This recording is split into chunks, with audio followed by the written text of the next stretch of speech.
Hello friends, welcome back in my channel. आज मैं आपको लूसेंट बुक आसानी से ख़त्म करने का तरीका एक बता रही हूँ। ऐसे मैंने जैसे नोट्स बनाए आप बिल्कुल वैसे ही बनाइए तो आपका लूसेंट बुक आसानी से ख़त्म हो जाएगा। तो सबसे पहला चैप्टर हिस्ट्री का है, भारत का इतिहास। पेज नंबर है 1, भारत का इतिहास। इस तरह से जैसे मैं नोट्स बना रही हूँ आप बिल्कुल वैसे ही बनाते चलिए, आपका पूरा बुक रिविज़न हो जाएगा। पहला है, महाकाव्य तथा पुराणों में भारत को क्या कहा जाता था। क्या क्वेश्चन है महाकाव्य तथा पुराणों में भारत को क्या कहा जाता था। इसका आंसर होगा भारतवर्ष। भारतवर्ष कहा जाता था। महाकाव्य तथा पुराणों में भारत को महाकाव्य भारतवर्ष कहा जाता था, अर्थात भरतों का देश कहा जाता था। भारतवर्ष अर्थात भरतों का देश कहा जाता था। दूसरा क्वेश्चन है, यूनानी भारत को क्या कहते थे। सेकंड क्वेश्चन क्या है, यूनानी भारत को क्या कहते थे। यूनानी लोग जो थे भारत को क्या कहते थे, ये क्वेश्चन है। इसका आंसर होगा इंदे कहते थे। यूनानी लोग भारत को क्या कहते थे, इंदे कहते थे। इंदे कहते थे। थर्ड है क्वेश्चन, मध्यकाल में भारत को क्या कहा जाने लगा। मध्यकाल आते ही भारत को क्या कहा जाने लगा। मध्यकाल आते ही भारत को हिंदुस्तान कहा जाने लगा। हिंदुस्तान कहा जाने लगा। यह शब्द फारसी शब्द से लिया गया है। यह शब्द फारसी शब्द से लिया गया है। फारसी शब्द क्या है, हिंदू से लिया गया है। हिंदुस्तान शब्द फारसी शब्द हिंदू से लिया गया है। अब चौथा क्वेश्चन है, यूनानी भाषा के इंदे के आधार पर अंग्रेज इसे क्या कहते थे।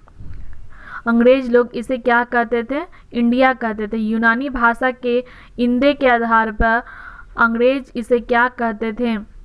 अंग्रेज लोग इसे क्या कहते थे, इंडिया कहते थे। यूनानी भाषा में इंदे के अनुसार अंग्रेज लोग भी इसे इंडिया कहने लगे। पांचवा क्वेश्चन है, भारत की जनसंख्या का निर्माण जिन नस्लों के लोगों के मिश्रण से हुआ है वे कौन कौन हैं। क्या क्वेश्चन है, भारत की जनसंख्या का निर्माण जिन नस्लों के लोगों के मिश्रण से हुआ है वे कौन कौन हैं। तो इसका आंसर देखिए, प्रोटो ऑस्ट्रेलियाड, पैलियो मेडिटेरियन। सेकेंड है पैलियो मेडिटेरियन। तीसरा है काकेशियाड। चौथा है निग्रोयड और लास्ट है मंगोलियाड और निग्रोयड। प्रोटो ऑस्ट्रेलियाड, पैलियो मेडिटेरियन, काकेशियाड, निग्रोयड और मंगोलियाड। 6 नंबर है, भारत इतिहास को अध्ययन की सुविधा के लिए 3 भागों में बांटा गया है। सबसे पहले तो 3 भागों में बांटा गया भारतीय इतिहास को, ये आप जान लीजिए। भारतीय इतिहास को अध्ययन की सुविधा के लिए कितने भागों में बांटा गया है, तो 3 भागों में बांटा गया है। 3 भागों में बांटा गया है। तीनों का नाम क्या है। तीनों का नाम है, पहला है प्राचीन भारत, दूसरा मध्यकालीन भारत, तीसरा है आधुनिक भारत। ये तीनों इतिहास को आसानी से पढ़ने का आप तरीका कह सकते हैं, जैसे प्राचीन भारत, मध्यकालीन भारत और आधुनिक भारत।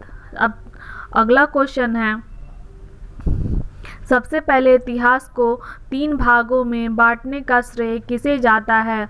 सबसे पहले जो है इतिहास को 3 भागों में बांटने का श्रेय किसे जाता है। जर्मन इतिहासकार हैं क्रिस्टोफर सेलियरस। क्या नाम है उनका, क्रिस्टोफर सेलियरस, जो 1638 से 1707 एडी में बांटे थे। जर्मन इतिहासकार थे क्रिस्टोफ सेलियरस। अब है सेकेंड टॉपिक, प्राचीन भारत। प्राचीन भारतीय इतिहास के स्रोत। प्राचीन भारत में आएगा उसका जो टॉपिक है वह है प्राचीन भारतीय इतिहास के स्रोत। प्राचीन भारत इतिहास के विषय में जानकारी किन किन स्रोतों से प्राप्त होती है। क्वेश्चन है, प्राचीन भारत इतिहास के विषय में जानकारी किन किन स्रोतों से प्राप्त होती है। पहला धर्म ग्रंथ से, दूसरा ऐतिहासिक ग्रंथ से, तीसरा विदेशियों के विवरण से, चौथा पुरातत्व संबंधी साक्ष्य से। प्राचीन भारत का इतिहास हमें धर्म ग्रंथ, ऐतिहासिक ग्रंथ, विदेशियों का विवरण, पुरातत्व संबंधी साक्ष्य से प्राप्त होते हैं। धर्म ग्रंथ एवं ऐतिहासिक ग्रंथ से मिलने वाली महत्वपूर्ण जानकारी। टॉपिक नंबर चेंज हो गया, अब धर्म ग्रंथ एवं ऐतिहासिक ग्रंथ से मिलने वाली जानकारी। पहला था धर्म ग्रंथ, तो धर्म ग्रंथ का टॉपिक बन गया ये धर्म ग्रंथ एवं ऐतिहासिक ग्रंथ से मिलने वाली जानकारी। इसमें अब क्वेश्चन बनता है, भारत का सर्व प्राचीन धर्म ग्रंथ क्या है? भारत का सबसे पुराना धर्म ग्रंथ भी कह सकते हैं, क्या है? तो वेद है। भारत का सर्व प्राचीन धर्म ग्रंथ क्या है? तो वेद है। दूसरा क्वेश्चन है, वेद के संकलनकर्ता महर्षि का क्या नाम है? वेद के संकलनकर्ता महर्षि का क्या नाम है? वेद व्यास। वेद के संकलनकर्ता महर्षि का नाम वेद व्यास है। दूसरा क्वेश्चन है, वेद किसका उपदेश देता है? वेद किसका उपदेश देता है? वसुधैव कुटुंबकम का उपदेश देता है। क्वेश्चन है, वेद किसका उपदेश देता है? तो वसुधैव कुटुंबकम का उपदेश देता है। वेद कितने हैं? वेद ऋग्वेद, यजुर्वेद, सामवेद और अथर्ववेद हैं। वेद कितने हैं? तो वेद 4 प्रकार के हैं, ऋग्वेद, यजुर्वेद, सामवेद और अथर्ववेद। चारों वेदों को क्या कहा जाता है? चारों वेदों को क्या कहा जाता है? संहिता। चारों वेदों को क्या कहा जाता है? संहिता। संहिता कहा जाता है चारों वेदों को।